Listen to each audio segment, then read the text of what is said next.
Qala al-musannifu asy-syekh Muhammad Ali Al-Kelantani rahimahullahu ta'ala wa nafa'ana bi'ulumihi fid daraini amin. Dan ketiga daripada empat sifat yang wajib bagi rasul-rasul yang wajib atas kita kena tahu, tabligh. Erti tabligh menyampaikan barang yang disuruh akan mereka itu, akan rasul-rasul, dengan menyampaikan bagi makhluk. Jadi rasul-rasul yang dilantik oleh Allah Subhanahu wa taala, sifat mereka, di antara sifat mereka ialah menyampaikan. Tak ada rasul-rasul tadi menyembunyi walaupun sedikit sekalipun. Tak ada. Semua dia sapa belaka dah. Cuma kitalah yang menerima apa yang disampaikan oleh rasul tersebut. Macam kita, nabi kita telah pun wafat, telah pun meninggal dunia. Walaupun demikian, apa yang disampaikan oleh rasul itu disampaikan oleh orang yang kemudian, para sahabat, tabi'in hinggalah kepada kita pada hari ini. Lawang menyembunyikan. Mustahil atas rasul-rasul tadi menyembunyi, susu. Nampak ni macam tak sesuai, jangan sapa ada. Dia nyapa habis. Tak, mustahil dia menyembunyikan. Macam kita nak kena tapal dia ni senyap-senyap sudah. Dah daya kabar kita ada pun rasul dah, Dan dalil wajib tabligh itu, dan dalil wajib bersifat segala rasul-rasul dengan tabligh itu, dengan menyampai itu, kerana jikalau menyembunyi mereka itu rasul-rasul. Ini orang panggil dalil akli. Dalil yang dibangsakan kepada akal kita. Yang menerangkan. Kita mikir dengan akal kita. Kalaulah rasul-rasul tadi menyembunyi mereka itu, rasul-rasul, akan suatu daripada barang yang disuruh menyampaikan,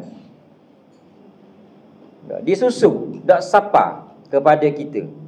Barang ni Allah Ta'ala suruh sapa, tiba-tiba dia tak sapa. Seandainya gitu, nescaya disuruh akan kita, akan segala umat ini, dengan menyembunyikan ilmu. Kita pun boleh susu ilmu.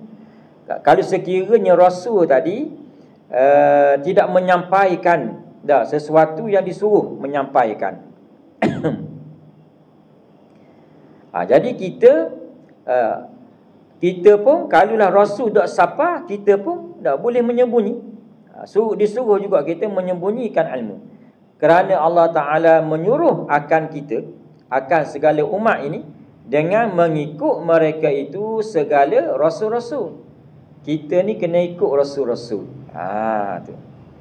Pada firman Allah Ta'ala, wattaba'uhu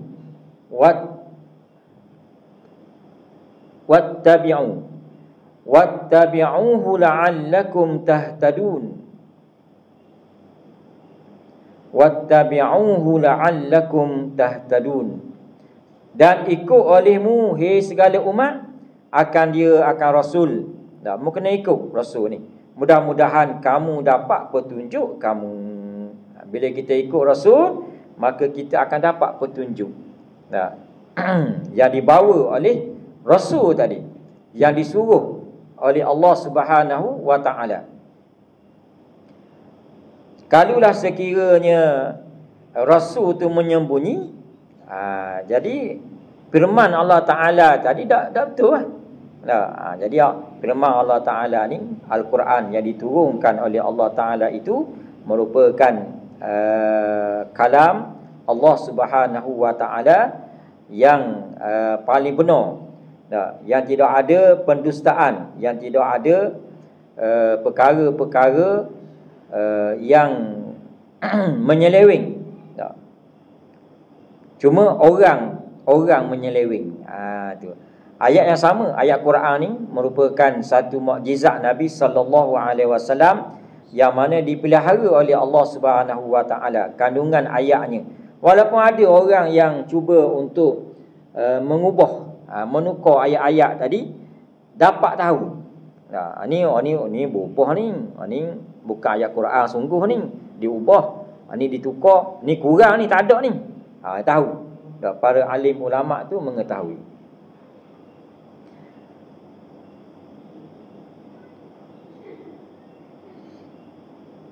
Jadi mustahil lah Rasul-Rasul tadi dia tidak menyampaikan, menyembunyikan.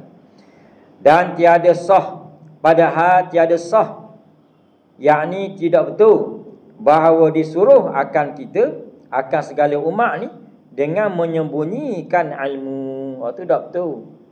Kalaulah Allah Ta'ala suruh kita sembunyikan ilmu, tak.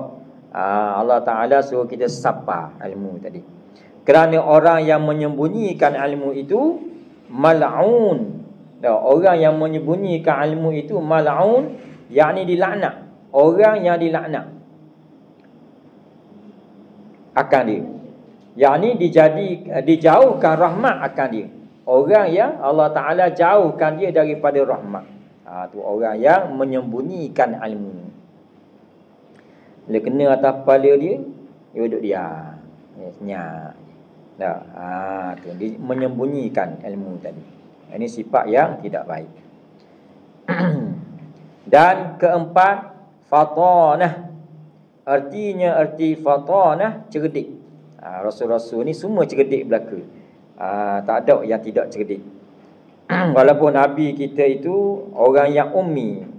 Ummi ni maknanya orang yang tidak pandai membaca. Pasal Nabi kita dia tak belajar. Dia tak belajar membaca. Bukan Nabi tak cerdik. Nabi cerdik. Tapi Nabi tak pandai membaca. Dia di antara mengkuatkan lagi Al-Quran itu datangnya daripada Allah Subhanahu wa taala. Orang tak pandai baca, dia nak murajaah, kalau dia boleh reka, dia mesti kena orang pandai baca, pandai mengarang, menulis. Nabi tak boleh baca, tidak boleh menulis. Ummi Nabi ni. Itu hikmah dia lah. Hikmah nak menyatakan bahawasanya ajaran Al-Quran yang Nabi baca itu datangnya daripada Allah Subhanahu wa taala, wahyu daripada Allah.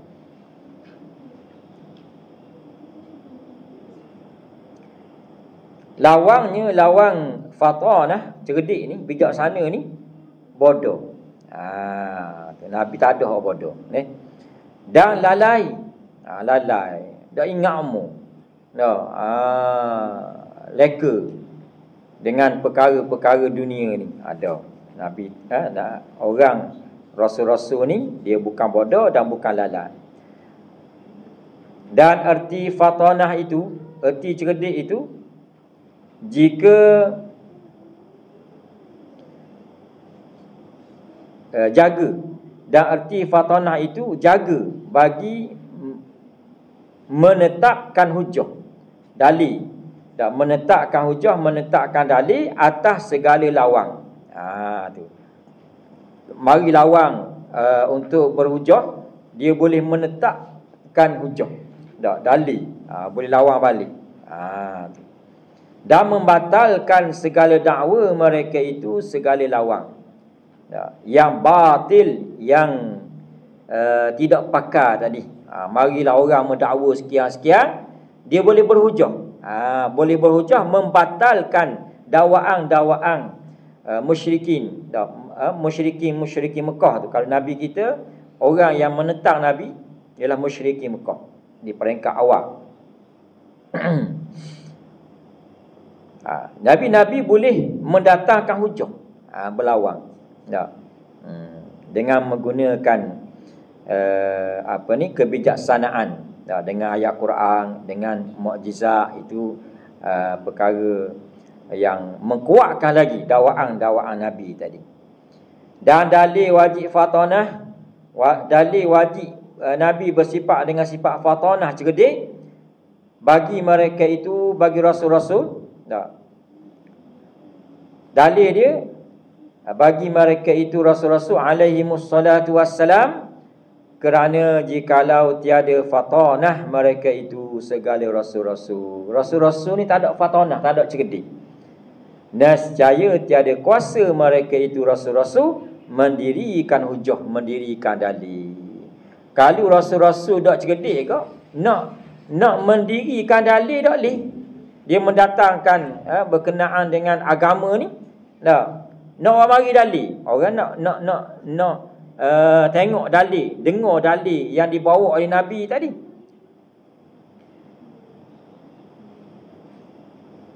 Jadi tak kuat kalau tidak ada dalil. Kalau tak pandang nak mendatangkan dalil tadi. Itulah sifat fatanah ni sifat yang wajib. Nescaya tak ada kuasa mereka itu mendirikan hujah atas segala lawang. Mari orang nak berhujah, tak boleh nak lawang. Tak boleh mendirikan hujah dakwaan dia tadi. Dan iaitu tiada kuasa mendirikan hujah ni mustahil. Itu mustahil. Akal tak boleh terima. Dan begitulah yang berlaku terutama kepada Nabi kita Muhammad sallallahu alaihi wasallam, yang mana kita alhamdulillah menjadi umatnya, umat Nabi akhir zaman, yang akan memberi syafaat kepada kita esok. Oleh sebab itu, ambillah peluang kita hidup di atas dunia ini, banyakkan selawat ke atas Nabi, terutama hari Jumaat tadi. Ini masuk malam Sabtu dah. Tadi hari Jumaat tu banyakkan selawat. Orang yang banyak selawat ke atas Nabi ni, Nabi kenal. Kerana selawat yang diucapkan akan disampaikan oleh malaikat kepada Nabi. Malaikat tu beritahu ke Nabi, disebutkan nama kita dan nama ayah kita, Sianu bin Sianu, berselawat ke atas engkau ya Muhammad. Ini khabar ke Nabi. Nabi kenal. Bayangkan kalau kita boleh selawat sehari semalam 300 kali. 300 kali. Tu. Malaikat pergi khabar 300 kali nama kita ke Nabi. Tu. Bayangkan kalau 1000 kali. Bayangkan kalau 3000 kali. Ada 5000, ada 10000. Tu orang yang berselawat kata Nabi sallallahu alaihi wasallam. Pasti Nabi kenal. Dan banyaklah kelebihan berselawat tadi. Faidatun, hadhihi faidatun, ini satu faedah. Adalah setengah ulama meninggal, setengah ulama akan menyebutkan fatanah. Setengah ulama dah sebut fatanah, kerana dimasukkan dia akan fatanah di dalam tabligh. Di dalam tabligh. Dia masuk sekali dalam tabligh. Kerana tiada dapat menyampaikan hukum awal.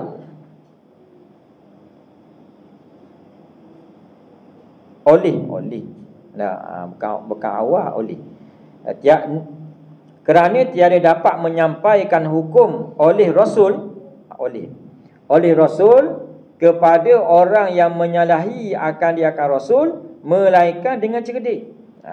Kena ada cerdik. Jadi dia masuk dalam fatanah, masuk dalam tabligh. Kalau nak sapa kan, kalau tak ada cerdik, dia masuk dalam ni. Dia kira sekali. Dan kuasa mendirikan hujah atasnya, atas orang yang menyalahi akan dia, lawang-lawang dia tu, dia boleh mendirikan hujah. Dia boleh mendatangkan hujah, mengkuatkan dakwaannya itu, menyebabkan orang akan ikut. Walaupun Nabi mendatangkan hujah, hidayah itu daripada Allah Subhanahu wa taala. Para musyrikin dulu bukan orang bodoh-bodoh, hak yang menentang Nabi itu orang cerdik, orang kaya. Tapi ada sifat takabur, besar diri, maka dia tidak mengikut petunjuk yang dibawa oleh Nabi sallallahu alaihi wasallam.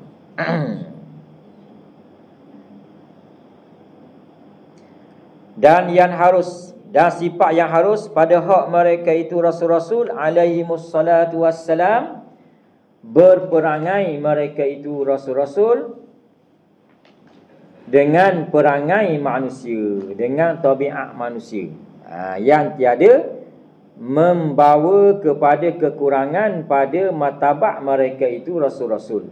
Rasul-rasul ni bukan malaikat, dia manusia, dan dia juga bersifat dengan sifat manusia yang tidak mengurangkan martabat dia. Rasul-rasul ni dia makan, dia minum, dia tidur, berkahwin, berkahwin. Rasul yang tidak berkahwin, Nabi Isa alaihissalam. Nabi Isa dia diangkat oleh Allah Ta'ala ke langit masa umur dia 33 tahun, dan dia belum berkahwin. Dia akan diturunkan di akhir zaman untuk membunuh Dajjal. Dia turun macam umur dia diangkat 33 tahun, masih muda. Dan ada riwayat mengatakan dia akan berkahwin. Lepas tu dia bunuh Dajjal, dah berlaku keamanan, dia bersama dengan Imam Mahdi pada ketika itu memerangi kekufuran, dan akhirnya Islam dapat mencapai kemenangan. Lalu dia berkahwin, dia menetap di bumi, dan akhirnya dia meninggal dunia.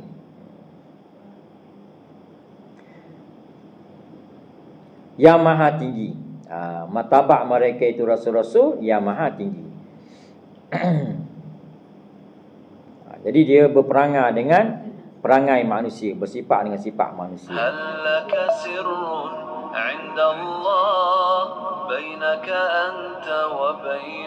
Tiada harus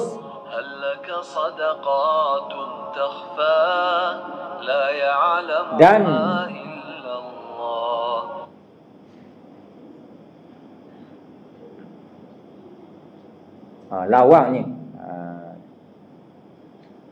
lawangnya lawan harus tadi, tiada harus.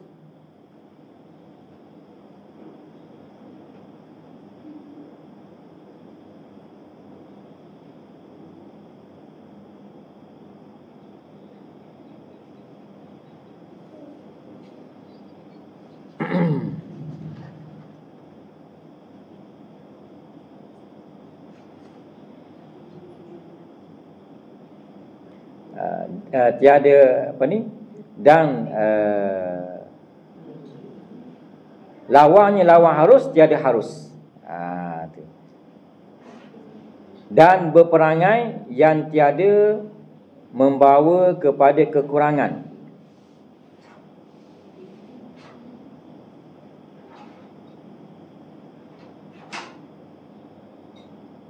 Begitu. Lawang bagi sifat harus tadi, harus berperangai dengan perangai manusia ni, bersifat dengan sifat manusia ni, tiada harus. Tak sama dengan manusia ni. Tu mustahil lah.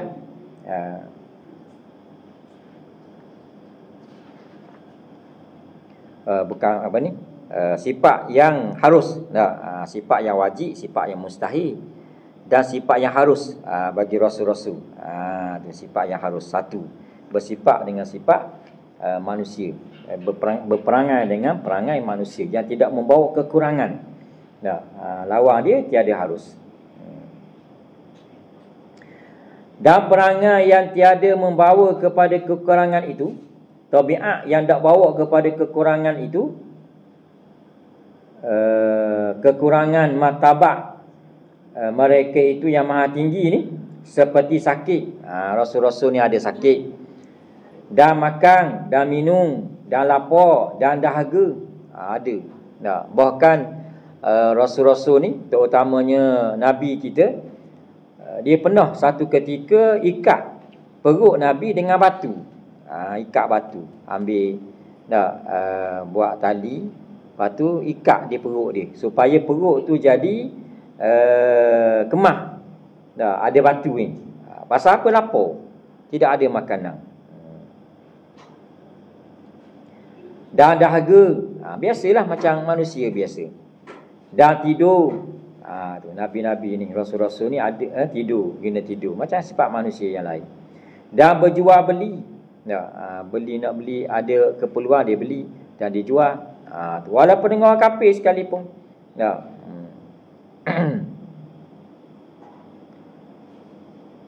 Dan berkahwinnya. Kita juga berkahwin. Rasul-rasul ni, nabi kita dia berkahwin ramai. Itu ketentuan bagi nabi kita sallallahu alaihi wasallam. Ada pengumat ni dia boleh berkahwin satu masa tu 4 orang. Dalam satu masa 4 orang. Kalau nak berkahwin lagi kena cerah. Kena cerah. Di antara orang yang banyak berkahwin ni cucu Nabi Sayyidina Hasan. Ada riwayat mengatakan pernah dia berkahwin dalam satu malam tu 4 orang sekaligus. Dia cerah bini dia 4 orang. Lepas tu dia berkahwin pula dengan 4 orang orang lain pula pada malam tu.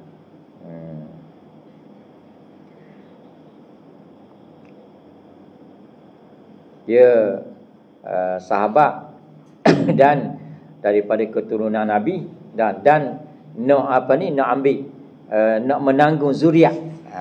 Zuriat keturunan Nabi sallallahu alaihi wasallam. Tu ramai orang nak nikah tu. Dia bukan semata-mata berkahwin tadi untuk hawa nafsu tu, tidak. Ada tujuan agama dia.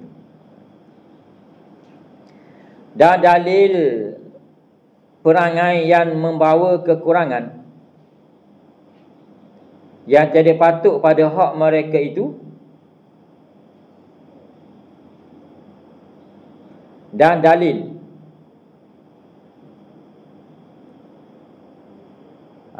bukan dalil, dan ada pun betul, dan ada pun perangai bukan dalil, dan ada pun perangai yang membawa kekurangan yang tiada patut pada hak mereka itu rasul-rasul, seperti gila. Gila walaupun sekejap. Rasul-rasul tak ada. Ada gila. Dan juzam, nyakit juzam yang meliorkan orang ni. Juzam ni melior, dan juzam meliorkan orang. Dan sopok, penyakit bala, tapung-tapung tu. Tu tak juga dia. Waktu dia meliorkan orang, tengok apa dia ni. Masa dekat orang nak masa dekat takut. Takut jakit ke apa ke. Tak juga penyakit ni. Dan tepok. Dan tempang. Tepok ni ke ni? Tepang kacau. Tepang? Tepok. Tepok dengan tepang lebih kurang. Tepok. Dan tempang. Biasa guna tepang tau. Ya? Tepok asal Kelantan.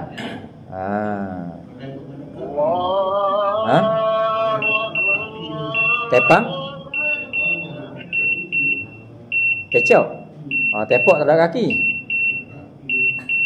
Dia ada beza tu, tapi masuk makna yang sama, lebih kurang sama.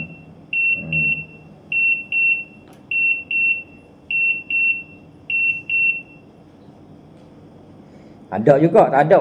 Nabi-nabi Rasul ni tak ada kaki ke, tepang jalan kacau ke, tak ada.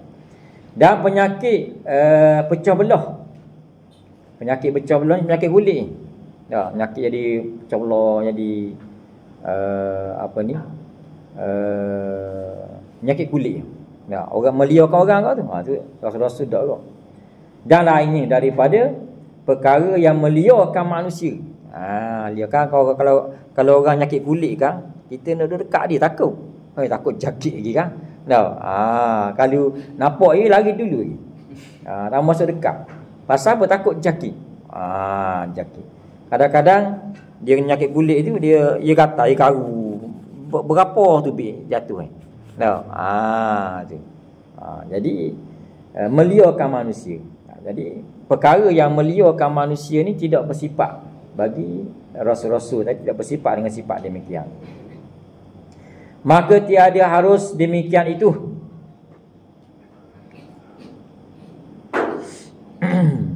Perangai yang membawa kekurangan ni pada hak mereka itu rasul-rasul alaihimus salatu wassalam.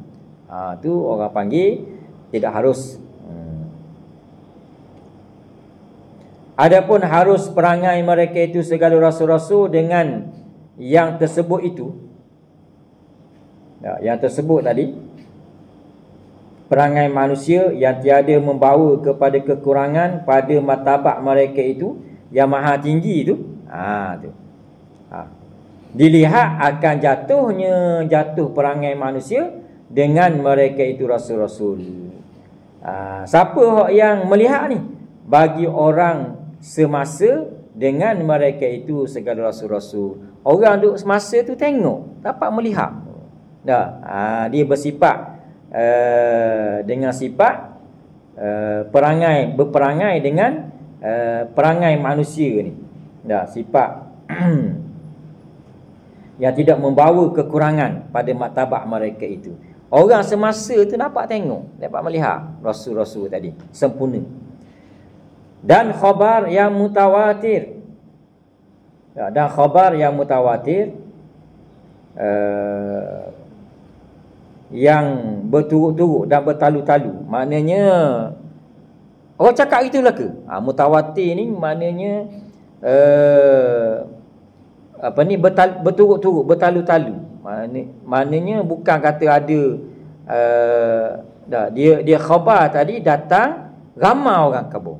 Gitulah ke? Mutawatir dia panggil. Dan khabar yang mutawatir bagi orang yang kemudian daripada mereka itu segala rasul-rasul. Maklum belaka, gitu belaka. Rasul-rasul tadi bersifat dengan sifat yang sempurna. Bersifat dengan sifat berperangai dengan perangai manusia ni, yang tidak membawa kepada kekurangan.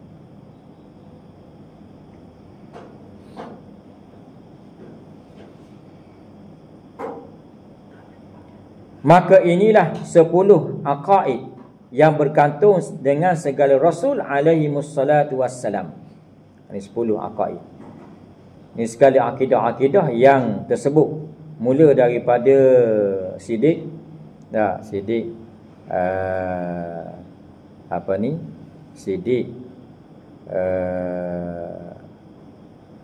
tabligh, batanah, apa tu? Amanah. Sidik, amanah. Fatanah, sidik, amanah, tabligh, fatanah. Empat sifat ni. Lepas tu lawang dia, setiap satu tu ada lawang dia, jadi 8. Dan juga sifat yang harus, satu. Satu sifat yang harus. Bagi rasul-rasul 9. Lepas tu lawang ni. Lawang jadi 10.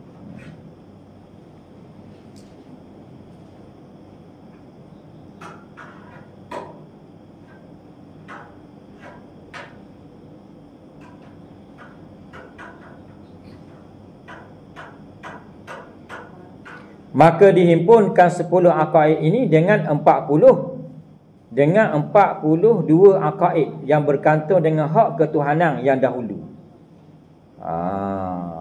Dengan 42. Dia ada lebih dulu dia bilang. Maka jumlah jadi 52 aqaid yang wajib atas mukallaf mengetahui akan 52 aqaid tadi dengan tafsil dengan huraian satu per satu.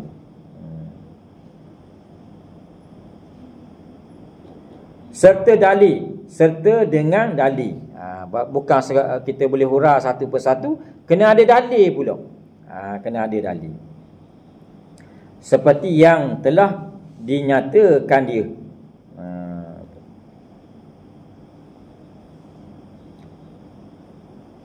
52 aqaid tadi. 50. Jadi hak kita hak yang masyhurnya 50. Dah, 50. Dia apa ni? 20 sifat yang wajib bagi Allah Ta'ala, 20 sifat yang mustahil atas Allah Subhanahu Wa Ta'ala, dan satu sifat yang harus bagi Allah Subhanahu Wa Ta'ala. Jadi apa ni, 41. 41.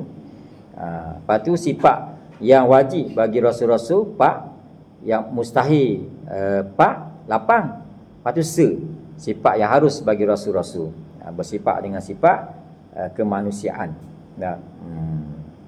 Jadi 9 capur 41 tadi, jadi 50 aqaid. Dalam kitab ni dia bilang 52. Dan termasuklah segala makna aqaid yang tersebut itu di dalam kalimah la ilaha illallah Muhammadur Rasulullah. Masuk dalam tu. Dalam kalimah ni. La ilaha illallah Muhammadur Rasulullah. Dan makna kalimah yang pertama iaitulah la ilaha illallah, tiada Tuhan yang disembah dengan sebenarnya melainkan Allah. Tak ada Tuhan yang disembah dengan sebenar. Sebab itulah perkataan la ilaha, tidak ada Tuhan situ, tak termasuk Tuhan-Tuhan yang disembah oleh orang kafir. Pasal dia tak masuk dalam takrif Tuhan. Cuma yang diseka, yang dibuat oleh orang kafir, kita kata Tuhan, hakikatnya bukan Tuhan. Tak masuk. Bila kita nafikan, kita kata tidak ada Tuhan, Tuhan yang bersifat dengan sifat kesempurnaan tadi, yang layak disembah tu tak ada. Illallah, melainkan Allah, Allah Ta'ala sahaja. Tuhan yang wajib kita sembah. Atau tiada Tuhan yang wajib wujud, yang wajib ada, yang sebenar bagi ibadat melainkan Allah. Bagi kita sembah ni malaikat Allah Ta'ala. Kalau lain tu tak ada, bukan. Jadi kita alhamdulillah menjadi orang beriman, dapat melakukan amal ibadat kepada Allah Ta'ala, satu nikmat yang besar. Atau tiada yang maujud, tiada Tuhan yang maujud, yang ada melainkan Allah. Tu. La ilaha maujudun illallah, tidak ada Tuhan yang ada melainkan Allah. Atau tiada yang kaya, tiada Tuhan yang kaya daripada tiap-tiap barang yang lainnya daripada Tuhan tu. Tak ada. Dan tiada yang berkehendak kepadanya kepada Tuhan oleh tiap-tiap barang yang lainnya daripada Tuhan melainkan Allah. Yang kaya ni, kaya sini maksud dia yang tidak berhajat. Tu. Tiada yang kaya, tiada Tuhan yang kaya daripada tiap-tiap barang yang lain daripada Tuhan tadi.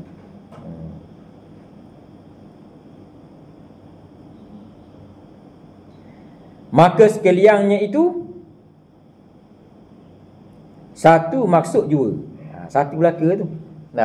Kita buat mari kata tak ada Tuhan yang disembah, tidak ada Tuhan yang ada, tidak ada Tuhan tu, melainkan Allah, Allah Ta'ala lah Tuhan kita. Tak dapat tiada, yang ni mesti daripada menghadirkan yakni dalam hati kita segala makna apa itu, tetap kala berkata la ilaha illallah. Kita kata la ilaha illallah, tidak ada Tuhan melainkan Allah, kena hadirkan dalam hati. Tu kena latihan lah, kena latih. Dan dia kena jadikan, kita kena jadikan wirid kita ni zikir la ilaha illallah. Dia ada kelebihan yang khusus, iaitulah apabila kita sebut la ilaha illallah 70,000 kali. Tu. Kita buat, kalau nak dapatkan jumlah tadi sehari 1000. Yang ambil masa lebih kurang 10 minit ataupun 15 minit. Gitu je. Kita sebut la ilaha illallah dengan cepat sikitlah. La ilaha illallah. Tu. Jadi kena usaha.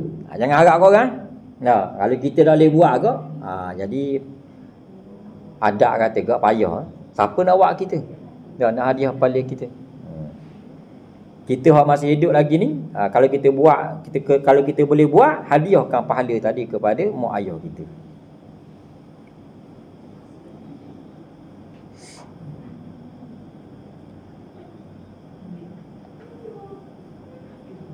Nombor 16. Kalau tak dapat tiada daripada menghadirkan, kata Syekh Baijuri, dan sungguhnya telah dinaskan oleh ulama atas bahawasanya dua kalimah syahadat itu tak dapat tiada daripada mengetahui akan makna keduanya, kalimah syahadat ni. Dan jikalau atas ijmal, atas jalan ijmal sekalipun, jalan borong, kena tahu makna dia. Dan jikalau tiada tahu makna, nescaya tiada memberi manfaat oleh orang yang melafazkan dengan keduanya.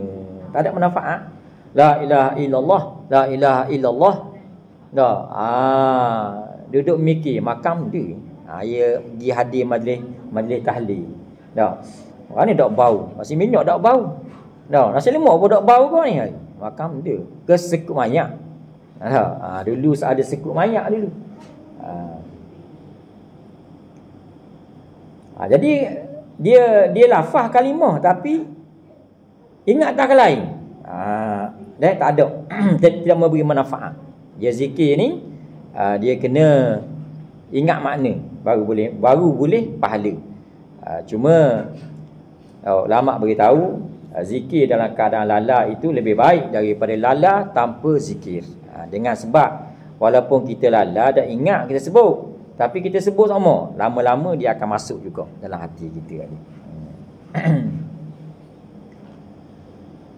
Dan kata setengah mereka itu,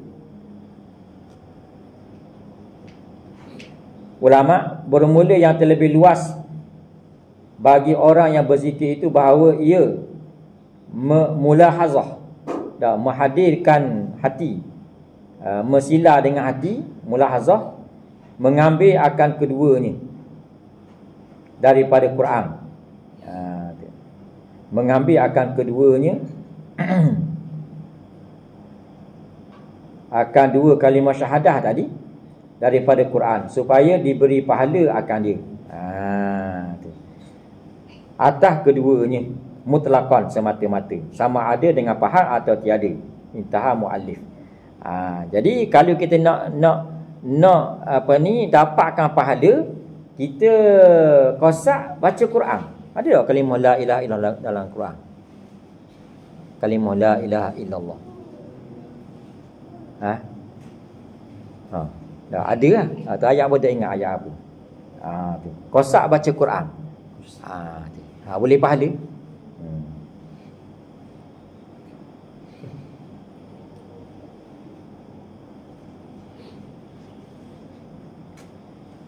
Qalu, dan jikalau atas jalan ijma' sekalipun, supaya bahawa membenar ia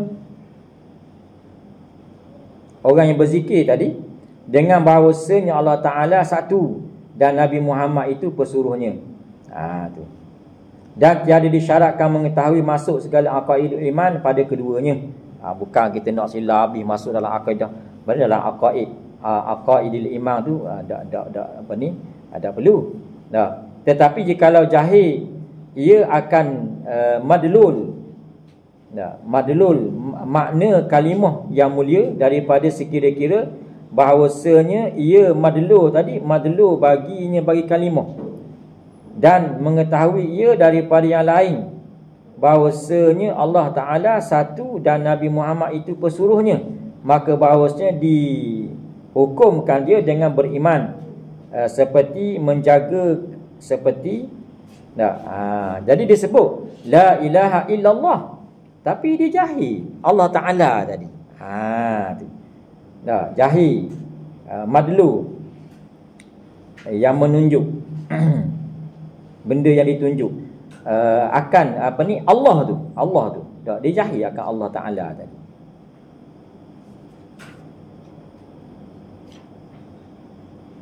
Tapi dia tahu daripada yang lain bahawasanya Allah Ta'ala satu dan Nabi Muhammad itu pesuruh. Dia tahu, tapi daripada kalimah tu dia tidak tahu. Berkenaan dengan disebut la ilaha illallah tadi. Allah yang satu tadi. Tu. Dia sebut, tapi daripada apa yang dia sebut dia tak faham. Tapi dia faham kata kita ni wajib beriman menyembah Allah Ta'ala yang satu. Dihukumkan dia dengan beriman seperti menjagakan atasnya oleh saktani, oleh seorang ulama, intaha muallifu min syanawani.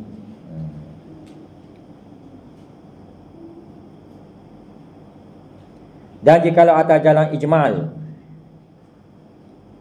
sekalipun seperti makna yang tersebut itu, seperti makna yang tersebut itu,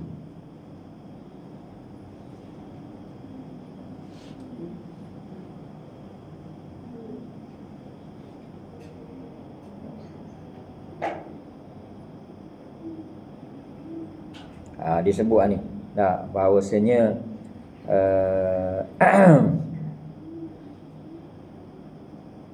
dia membenarkan dengan bahawasanya Allah Ta'ala itu satu dan Nabi Muhammad itu pesuruh dia. Bandingnya seperti takbiratul ihram, hendaklah menghadirkan segala rukun sembahyang tatkala berkata aku sembahyang pada takbiratul ihram. Tu. Kita hadir. Nak hadir kan ni? Tu. Pakai dak sembahyang. Cuma maknanya secara ijma'. Kita takbir Allah tu. Cuma ada dalam takbir tadi qasak, ta'aruk, ta'yin. Ada 3 tu. Sahlah takbir kita. Itu berkenaan dengan kalimah tauhid tadi, kalimah la ilaha illallah. Sebab tu kena jadikan zikir. Di antara zikir tarikat Idrisiyah yang diriwayatkan oleh Sayyid Muhammad Alawi yang meninggal. Dia di antara amalan dia amalkan tarikat Idrisiyah. Dia itulah dia bertahlil 4 kali setiap kali lepas sembahyang fardu. La ilaha illallah Muhammadur Rasulullah fi kulli lamhatin wa nafasin adadama wasi'ahu ilmullah. 4 kali. 4 kali tadi dia tahlil, zikir dia 4 kali tadi sama dengan kita tahlil 72,000 kali. Kita kata la ilaha illallah. Kita kata 4 kali je.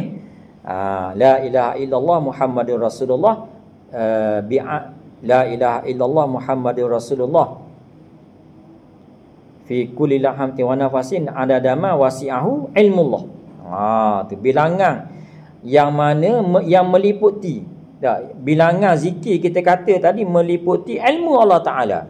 Jadi benda yang meliputi ilmu Allah Ta'ala tu tak tahu banyak mana bilangan ni. Sebab itulah ulama kata sama dengan kita zikir tahlil 70,000 kali, 72,000 kali. Banyaklah zikir Jadi kita nak harap kat orang tu bukan tak boleh harap. Mana nak harap sangat tak boleh. Terutama zaman kita learning. Zaman tahlil. Kalau budak-budak muda tu dia dah masuk dalam. Kalau ni kan makan luar. Bawa kanapi luar kan, makan luar. Hidup luar tu lah. Masuk dalam, tak apa lah masuk. Tema masuk lah dalam. Kita duduk luar ni. Pasal apa? Payah makan. Masuk kalau duduk dalam lambat boleh makan. Hidup luar sedap. Kadang-kadang orang duduk tahlil dia makan dah. Dia cebok dah. Orang tengah tahlil. Dia biasa tema lambat mari. Dia kata kita cebok luar tu rumah. Kita mari tu, kita tengah cebok. Orang duduk tahlil lagi. Lepas tu kalulah dia duduk dalam majlis tu, dia duduk luar, dia tengok telefon. Dia duduk tahlil, tengok telefon. Ini yang berlaku. Jadi maknanya kita nak harap kat orang tu duduk apa nak sedap mana lah. Kita sendirilah yang kena buat sungguh-sungguh tahlil tadi untuk kita, untuk keluarga kita, terutamanya mak ayah kita. Jadi itulah sekadar yang dapat kita kongsi, mudah-mudahan ianya memberi manfaat, apa yang baik daripada Allah Subhanahu Wa Taala, yang kurang baik itu daripada kelemahan saya sendiri. Wallahu a'lam.